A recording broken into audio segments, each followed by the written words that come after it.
So I can start with how 2020 got together, how you met the other members. Well, Chris, Steve and I grew up together back home in Oklahoma, and went to elementary and middle and high school, and then on to Oklahoma State to go to school. Steve moved out a year before I graduated. Well, 8 or 9 months before I graduated, and then I eventually, as soon as I did graduate, I moved out to Los Angeles, and then he and Mike Gallo and I got the band together just within weeks after I got there. Okay, so you guys all moved to LA together. Well, Steve and I did. Okay. Mike Gallo was from Buffalo, and he was already there. Okay. So Steve met Mike Gallo, who was the original drummer, in California, and Yeah. then obviously I've known Steve forever. So. And were you guys inspired to do that because of Phil and Dwight, or was that always your own idea? It was our own idea. You know, Phil and Dwight, their deal was with a label from Tulsa, which was an odd thing, you know, especially back then. Tulsa was not known for its, being a hotbed of the recording industry. But Leon Russell lived there, and then Dwight and Phil got their deal, and we knew them a little bit. Steve and I, we had been playing music in bars and saloons all over Oklahoma for years. And Dwight and Phil, they had an act called Oyster, and they didn't play out very much, but they did a lot of recording. So we knew of them. Certainly, we knew of them when they had the hit. And that record, the Sincerely record, was very inspirational because for me at any rate, because at the time there weren't a lot of other music like that on the radio. Right. And so when that record came out and it was successful, I thought, well, this is great. This is inspiring. This is what I like, and somebody's having success. So then, was it 77 that you guys moved to LA? Yes, I think that's right. And how long did it take before you started playing gigs around the Strip and stuff? Well, it didn't take long. Steve made a single back home called Giving It All. And he had landed a deal with Bomp Records, Greg Shaw's label. Yep.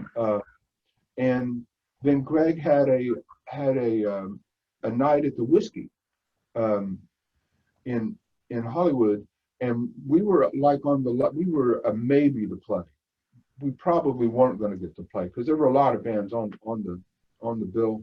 I think the Last were on there, the Zeros, and a lot of really good bands from the era. But there was a headliner, and just before the headliner went on, Greg said, "Man, I don't think you guys it's not going to work out." And Bunny Carlos was there. Oh. And for some reason, he thought that we should get to play. I don't think he had any idea who we were. Nobody did. I mean, we hadn't really played out. I think we played a French bakery once before that. That was about it.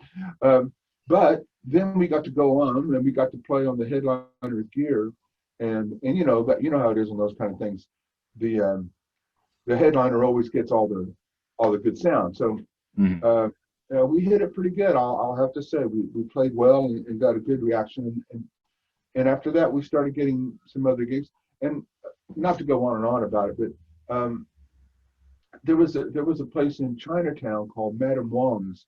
Yep. That a friend of ours, Gary Valentine, talked them. I don't know how that came about, but he talked Esther Wong into letting his band play there on a Tuesday night, and then the following Tuesday night we played there, and then it sort of became a scene, a destination, for the kids, to go to, and then lots of bands played there, and then as we started drawing a crowd there and some other places, we got to play at the Starwood and the Whiskey and some of the other South, areas around the Southland.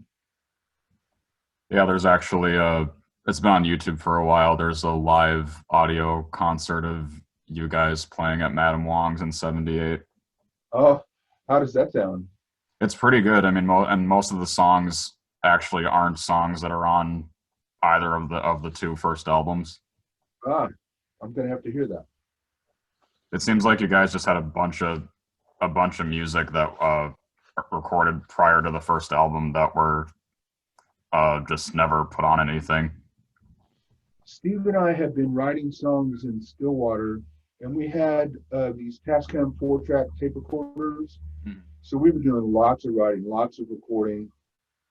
In the act that we had back home, we would play some originals. Back then, bands, especially where we were playing, you played mostly covers, and then every once in a while you could play an original.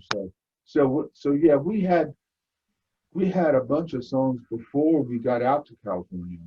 But I think the lion's share of the ones that made the record are all California songs. I could be wrong about that, but I think that's true.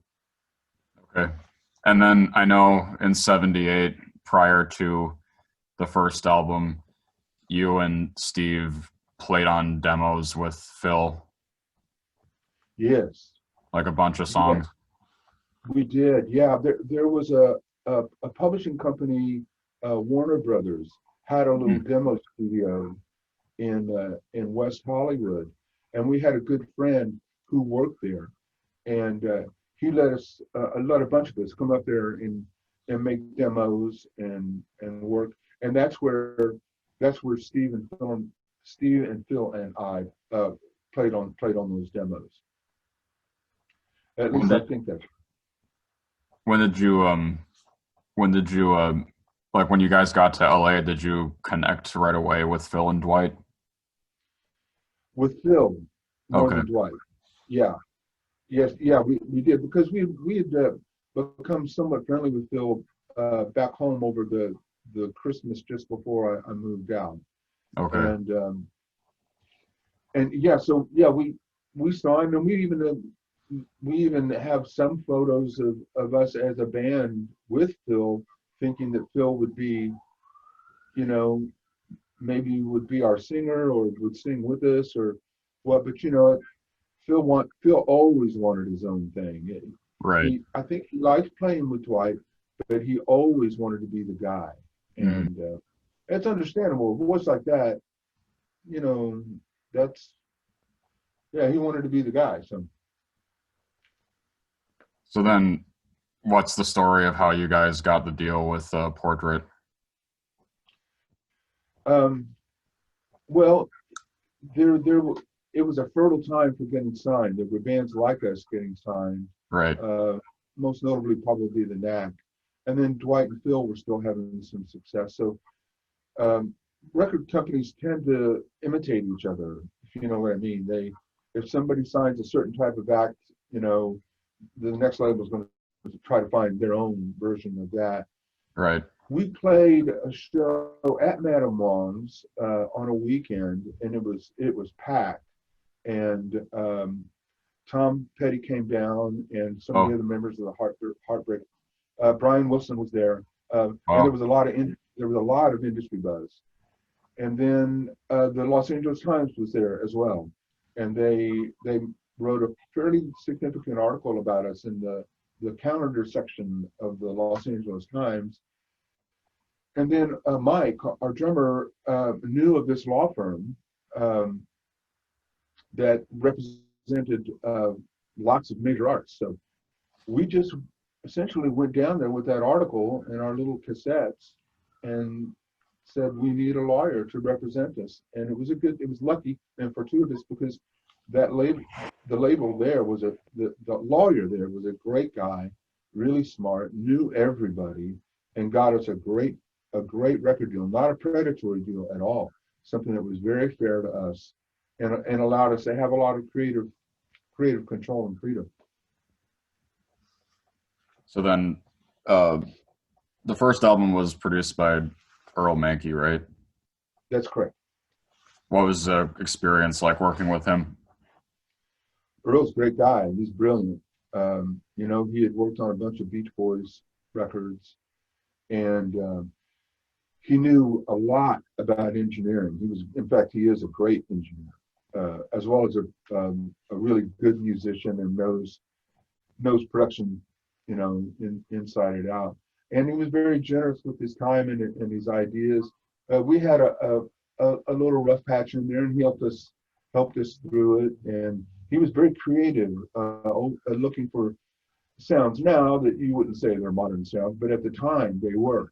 And so yeah, we recorded at a studio, Sound City, out in the valley, and we would go out there at night because we could get a little bit better rate. And I think we just wanted to work at night too, and work until the sun came up. And we did that. I think the whole record was done in about 18 days. Okay. And Earl was great. Earl brought in a good sounding record, well within budget, and I think people still like it some.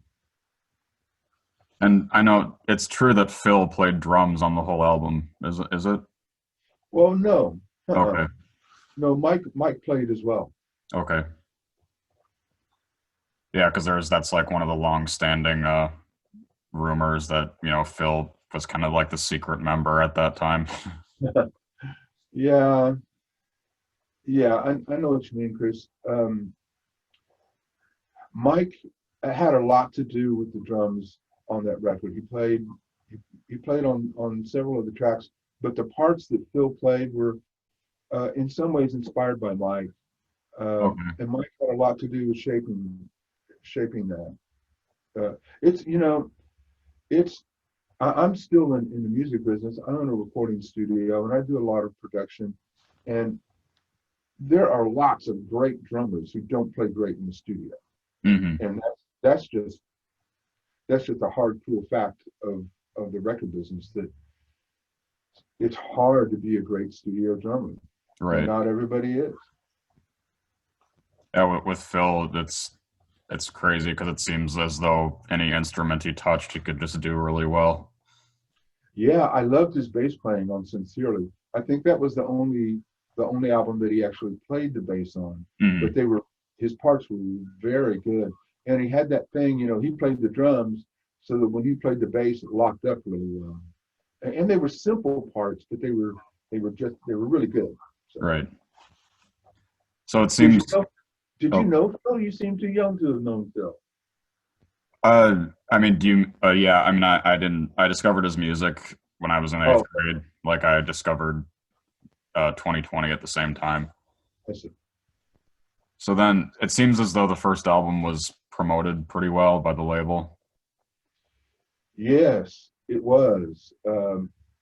Yeah, it was. It was not one of those stories where we put out the record and the label did nothing to promote it. No, we got a good push. We were on the radio all over the world, but especially all over the United States, West Coast and East Coast, maybe primarily Chicago as well. But then there were pockets of places, college towns, all over the country where the first record, three or four songs off the first record got a lot of airplay.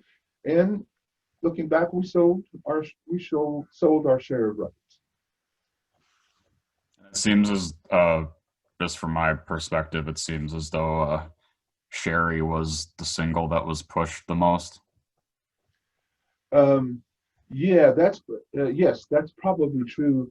The track that probably got the most airplay though was Yellow Pills. Right. And this was at a time when a major label like CBS, they're not going to go for a track called Yellow Pills, and even if it's a benign drug, it's still, you know, looking. Perhaps they maybe should have, but I didn't know. Nobody really knew.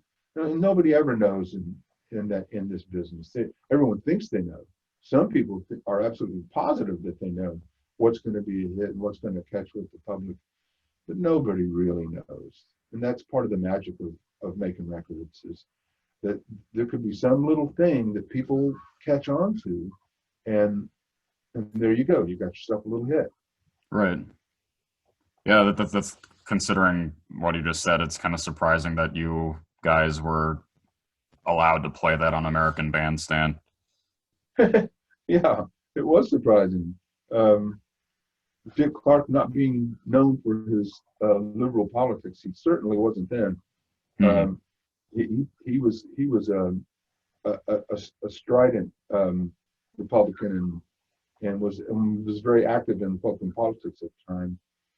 That was I say this and I know this because when we did American Bandstand, he would come into the makeup room and just sit and have casual conversation. He had a couple notes, and as part of the conversation, I got to hear his worldview, and that's why I'm fairly certain in what I'm saying about his political outlook.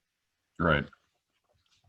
Is there much of a story with your guys' appearance on that show? Oh, there's one story that may be of somewhat interest. After we did the show, it tapes and then it airs a few weeks, maybe even a month later or so. We were going to a show in I believe Santa Barbara, and so we're driving and we're thinking, oh, we'll find a place to see it because we have time. But as the air time is coming closer, we haven't found a place because we're going to a gig. So somebody decides that there's a television set in just about every emergency room.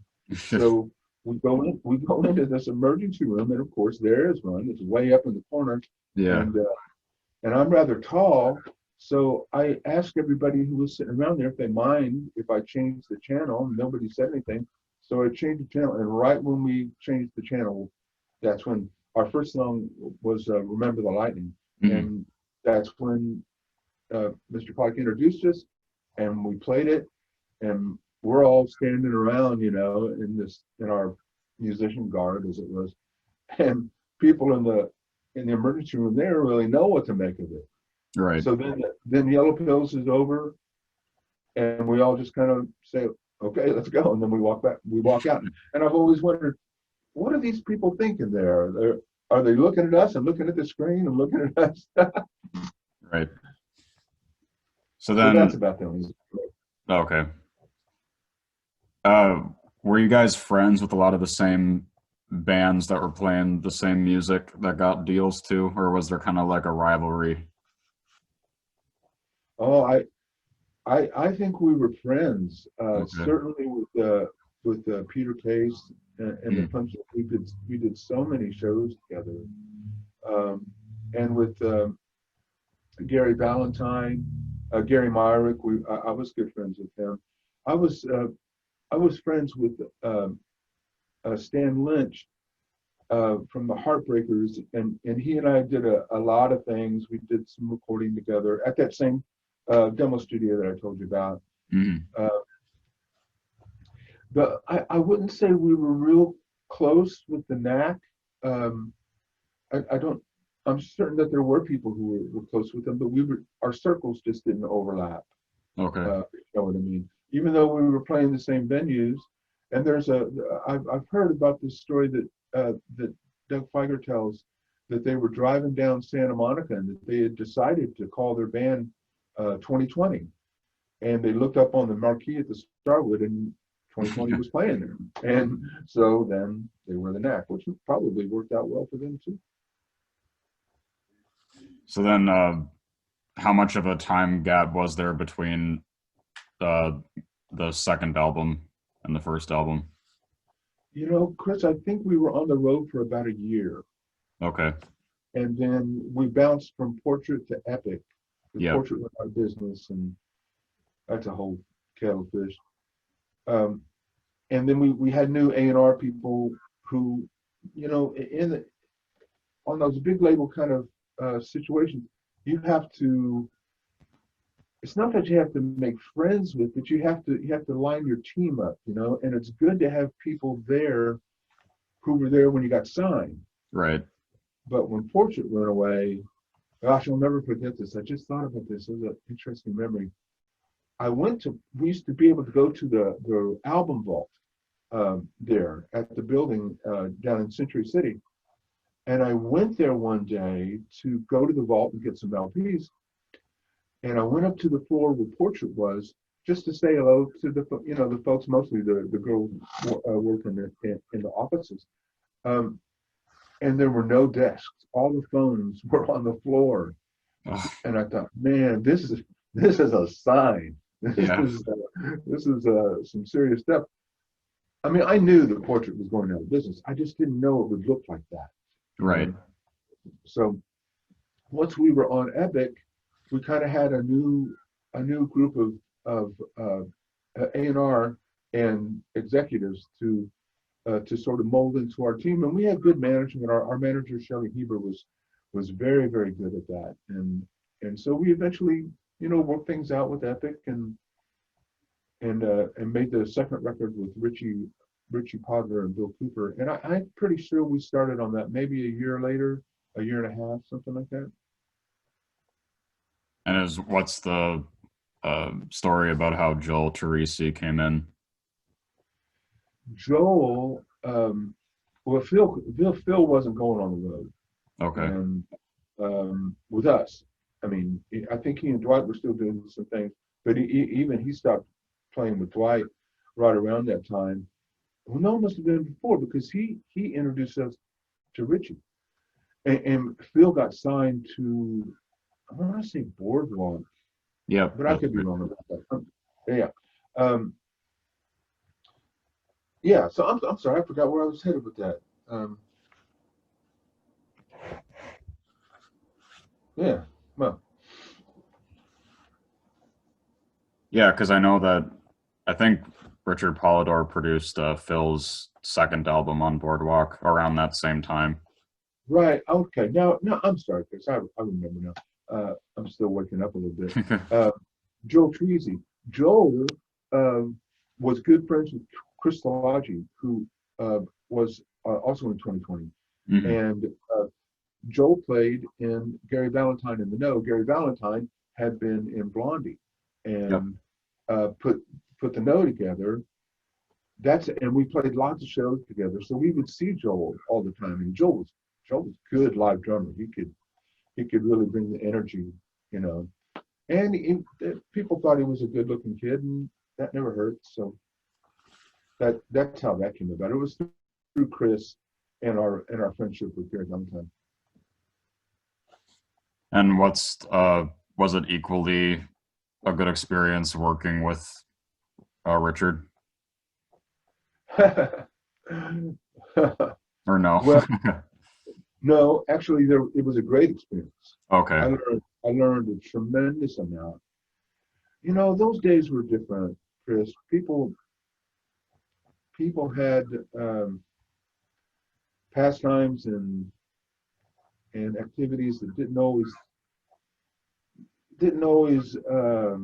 lend themselves to sound music business practices, let's say. And there was a little bit of that going on, and not very much. But Richie Podler, he worked on a lot of hits. So he had a very let's make a hit record kind of mentality. He was always looking for the hook. Right. He had this phrase about we're going to hook it up, and he had another phrase that he used to say, because American Recorders was by some people's estimations antiquated. Well, by really anybody's estimation antiquated. Console was knobs instead of faders. It was a small console, but he had all this great vintage gear, and he used to say, just because you got pots and pans doesn't make you Betty Crocker.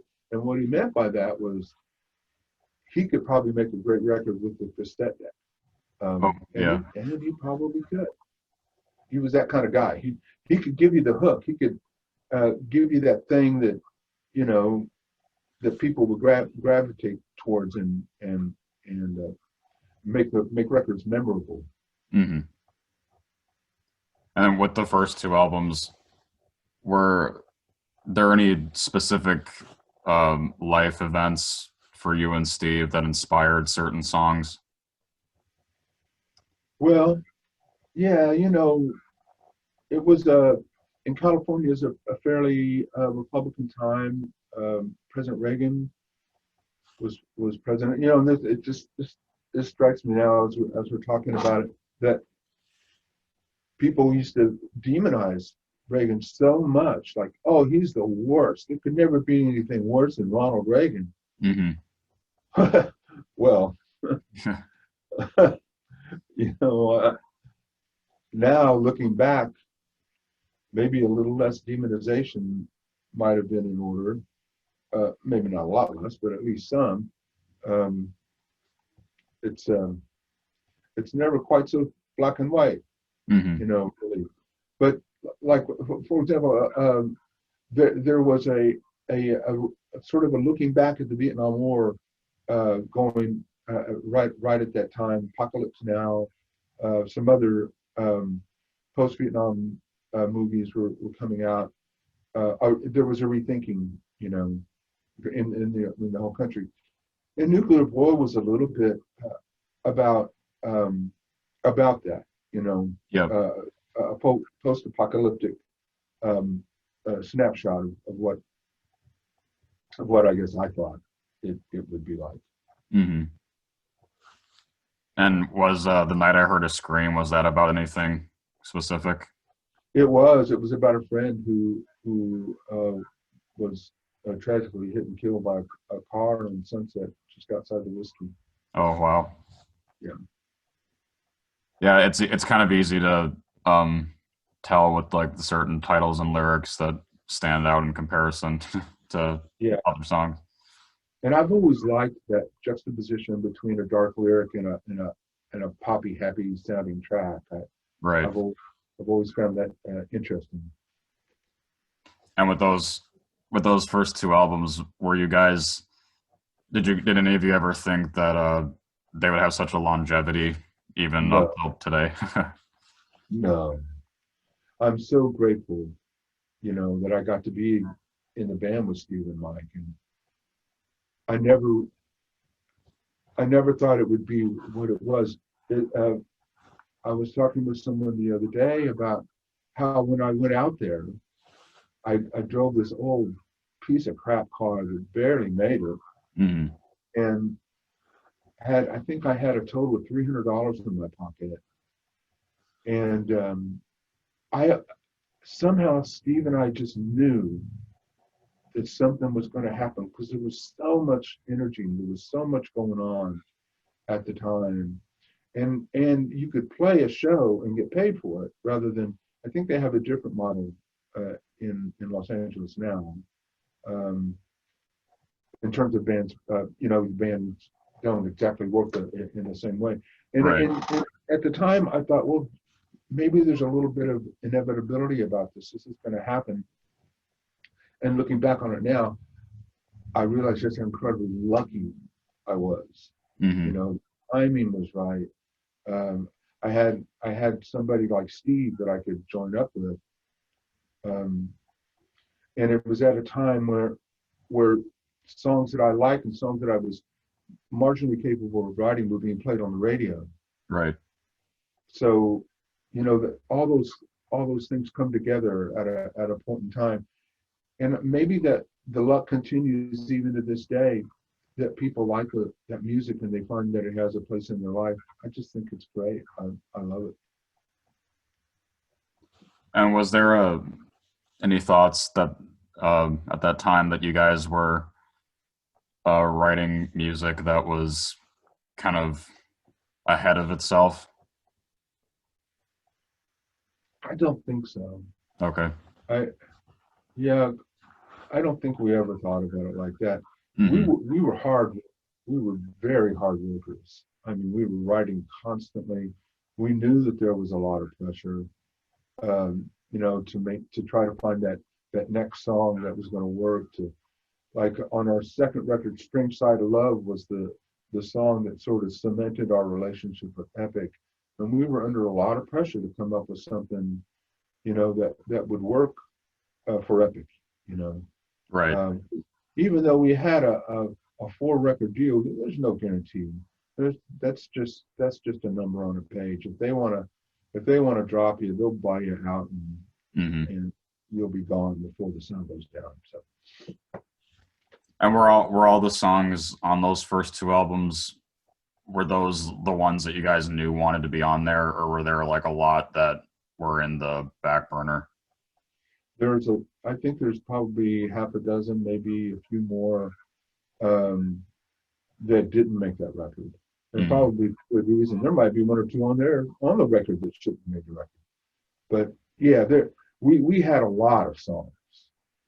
We were always writing. Right. Yeah, because two of the songs that were on that Madame Wong's show that I really liked, that I wish were on physical releases, were "Screaming" and "Saturday's Child." Oh yeah, we did "Saturday's Child." Oh, I forgot about that. That's a great song. Yeah. Is that a Neil Diamond song? I think so. Oh man. Yeah. Yeah, I always liked "Screaming." I think "Screaming" was an Oklahoma song. Okay. Yeah. And this made me think of this question, because I know there were a good amount of power pop bands at that time too that were doing covers of 50s and 60s songs and having those be a single. Was that ever approached to you guys as an idea, or no? Okay. No, I don't think we ever really considered it. And why, I'm not sure, because we certainly, as everyone did, we did cover songs in our act. Right. Like encores and songs to kind of let people know what kind of trophy we were trying to stake out. But no, I don't remember us ever thinking of doing that. And that being a Monkeys track, I just don't know that. I don't know that people would have got the joke. Not that it was a joke, but you know what I mean. Yeah. I don't know. I don't. I think we wanted to be taken seriously. I know we did. But you know, now you look back and think, gosh, yeah, that would have been a hell of a record, and we could have done something with it. But right. So I know there is the story behind the third album, Sex Trap, is that completely negative?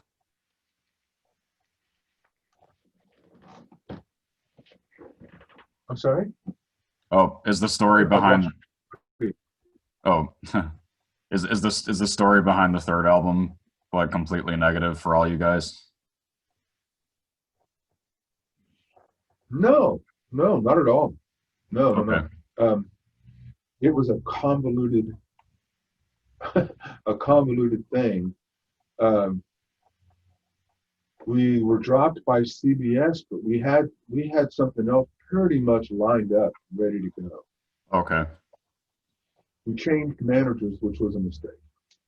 That was definitely a mistake. But we got Steve Ripley, a good friend from Oklahoma, who had produced the first single, to produce the record, and the idea was to make it sound like a three-piece band, you know. Okay. And the label that we signed with, Enigma, they had distribution from EMI. And I'm not so sure that Enigma and EMI were so crazy about the guitar sound, because at the time, then things had changed in music there. I mean, although I remember saying, no, you guys are wrong. You should hear this track "Million Miles Away." I mean, when you hear that track, you can't tell me that guitars are not happening. Yeah. And that track was everywhere. It was on every major station in Los Angeles. And my guess is it was on a lot of stations all over the country. Yep. And that was, to me, that was inspiring. That might have been the thing that I kept drawing back on. But the label didn't feel that way. They brought in another producer. They wanted us to write another song. So Steve and I wrote a song called "Jack's Got a Problem." Yep. They made a film, which I hated and still do. Can't even bear to watch it. And then put some okay synthesizer parts on the record. And I guess I like both versions. I prefer the first version, the one that my buddy Ripley made. But you know, you can look back on those things with clarity and see where your mistakes come. But when you're in the middle of it, you're just trying, you're just swinging as hard as you can. Mm-hmm. And when we changed managers and changed agents at the same time, that should be a cautionary tale to young artists. Don't go changing everything all at once. You got to have some consistency, and you need some people who believe in you. Yeah. Because there are going to be times when you don't believe in yourself, and you're going to need somebody. So maybe that's what you're referring to as far as the some of the negative aspects of surrounding that record. MTV was taken over. They played Jack's Got a Problem quite a bit. It was a different time, though. I always think about Flock of Seagulls as sort of the standard bearer for what was happening during the Sex Trap record. Right. And man, of all the things we were not that. So, and I liked him. I liked those hits that they had. Yeah. But what are you gonna do? I know it predates MTV, obviously, but was there ever any talk about doing music videos for your first two albums? No. Okay. No, we tried to make a film just ourselves because we wanted to make a film, but it wasn't a promotional film. It was, how the Beatles would make films for, Strawberry Fields or Penny Lane or, I'm the Walrus. That's where we were coming from, and we tried to do that, and it was we didn't have any technical skill at all, and so it just we tried to make a film for Strange Side of Love, and we made the film. Okay. God knows where it is. And that's probably good. What was I gonna say? Do you have any stories from like the, I don't know, 78 to 81 period about like gig stories or playing with other bands or in LA? Well, we played all the big places, the Palladium and the Greek Theater and the big clubs, the Starwood. We do multi-night runs at those places, and it was a heady time. There were lots and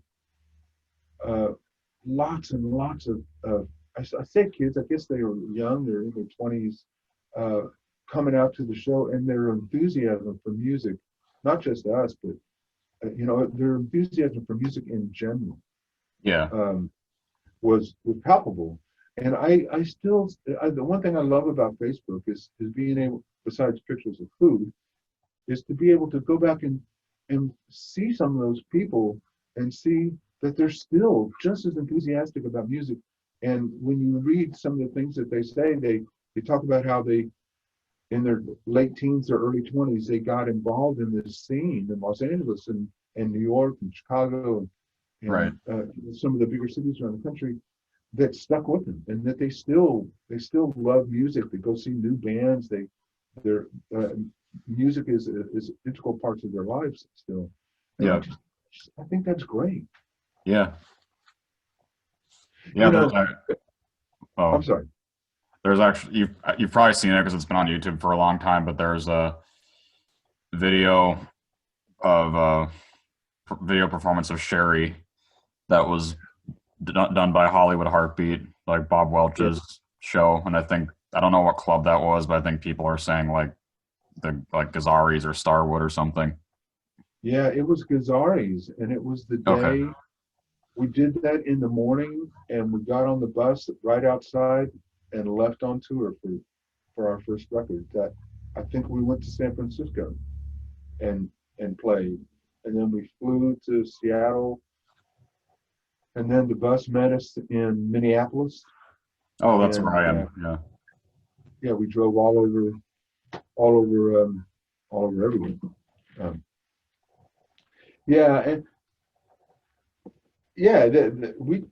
That show was incredibly quick. I mean, it felt like we were only in there for an hour, and they were doing one band after the other. And it was a factory. And I thought it turned out pretty good. They did a good job. They had good production skills. Steve and I just got a good copy of a show we did called Live at the Improv.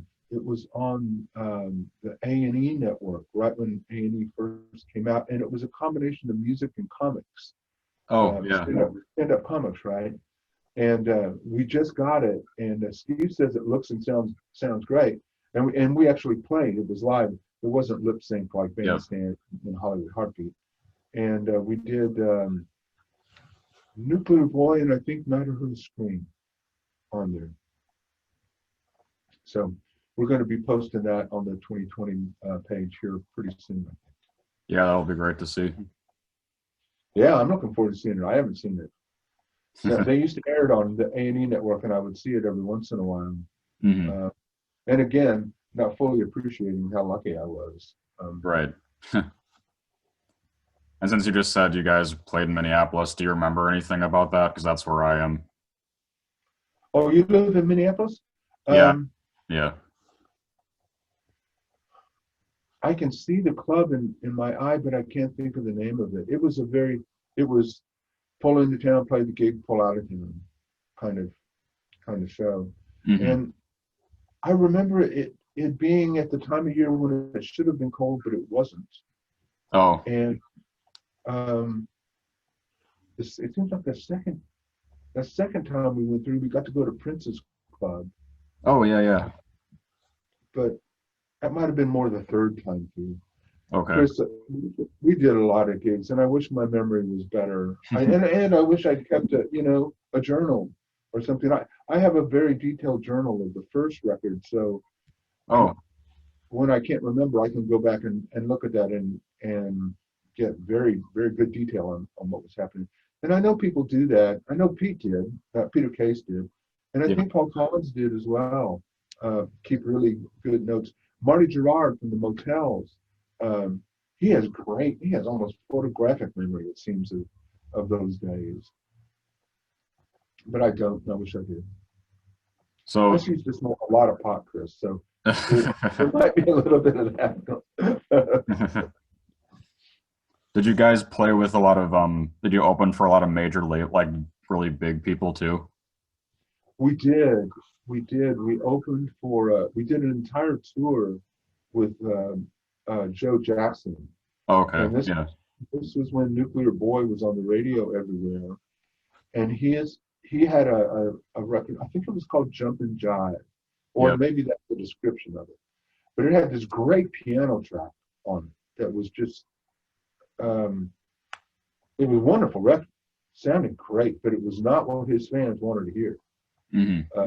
They wanted to hear the Dress Sharp, rock stuff. And I'm not so sure that I think he was on A&M. I'm not sure that label did him any favors by not setting up his fans better for what he was going to do. And man, he got some rough reception. And I think it made him a little bit on the acerbic side, let's say. His crew hated him. He was a little bit of a tyrant at sound checks, and I don't think he really enjoyed the response that we were getting.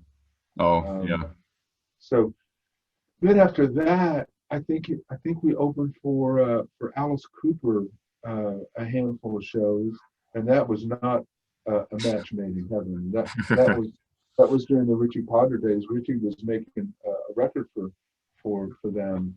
And then after that, we did a long run with the Hall & Oates.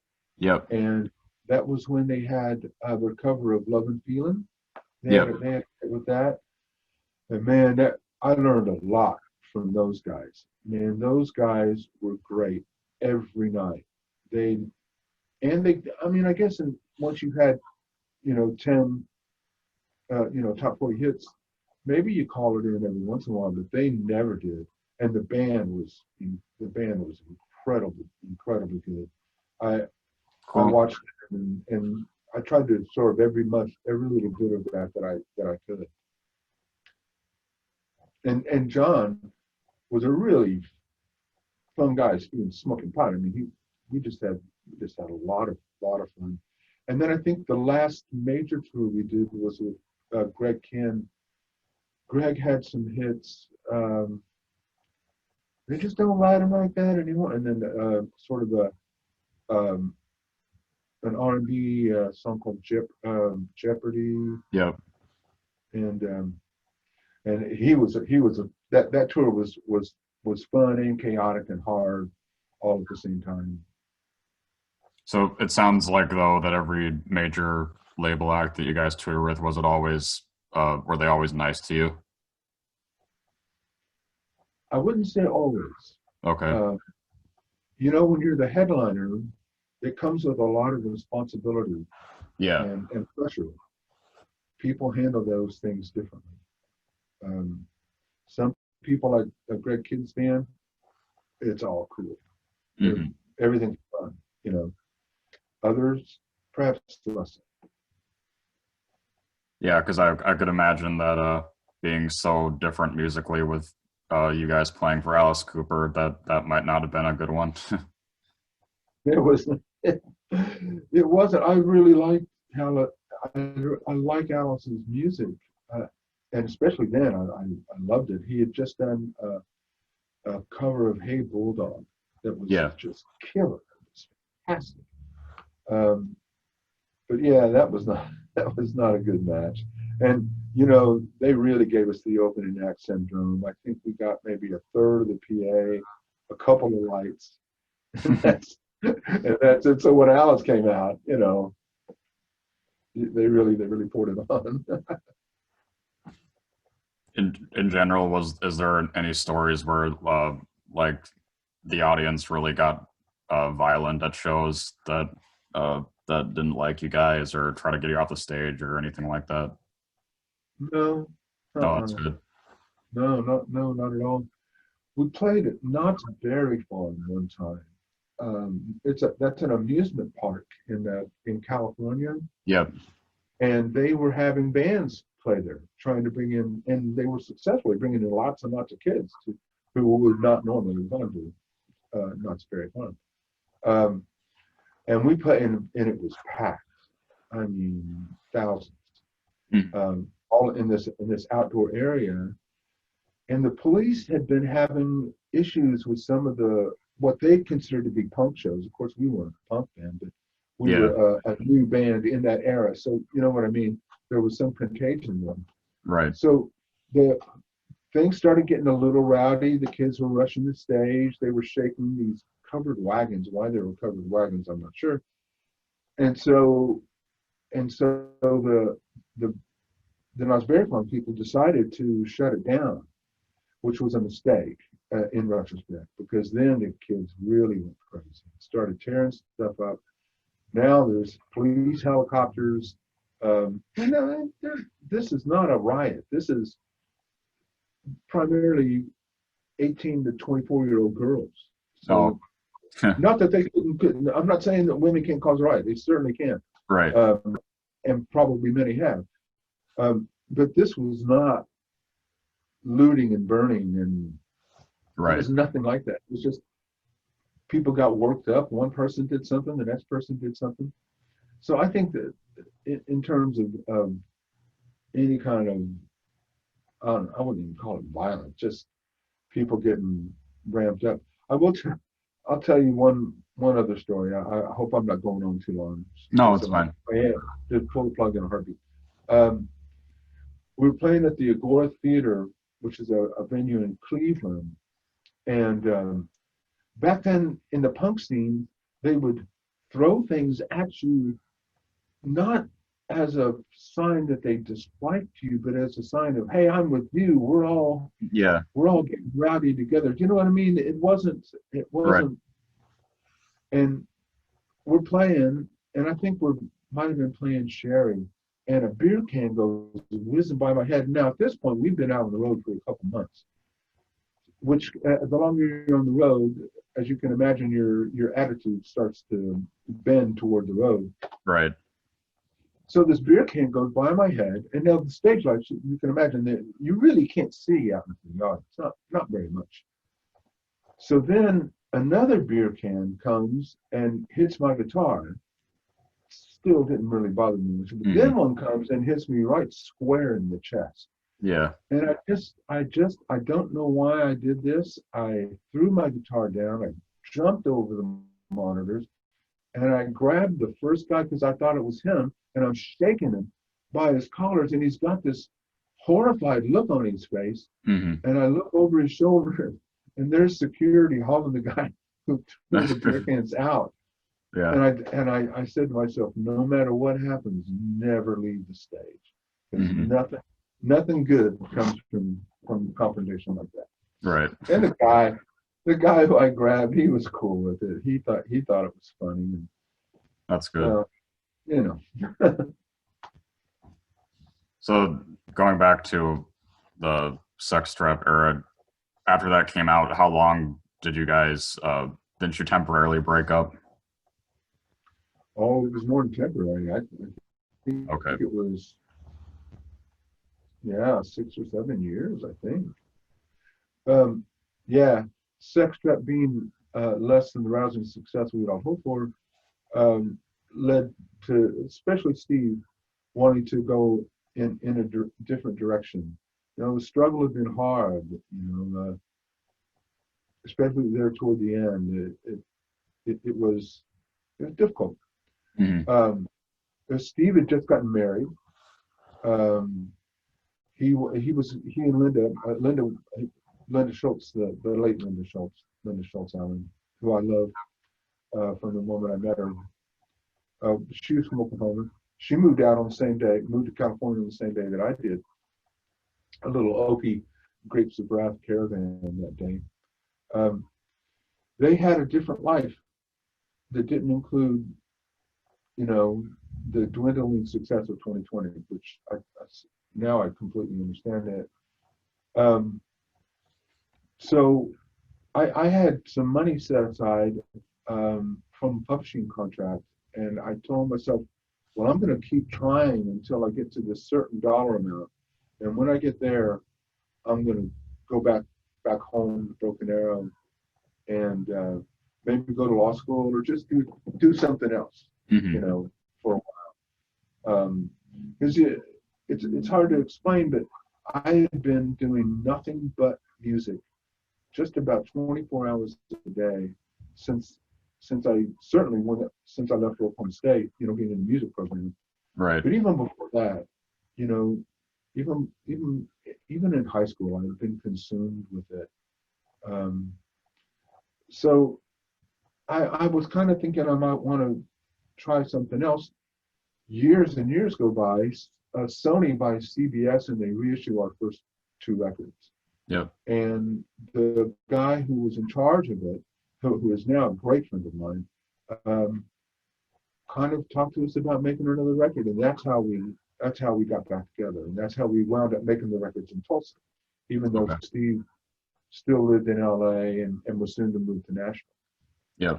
Because I was also working at a recording studio in Tulsa, doing just whatever, jingles, running the tape machine, just trying to learn from Bill Belknap, who was the best engineer I've ever met. He's brilliant and a great drummer.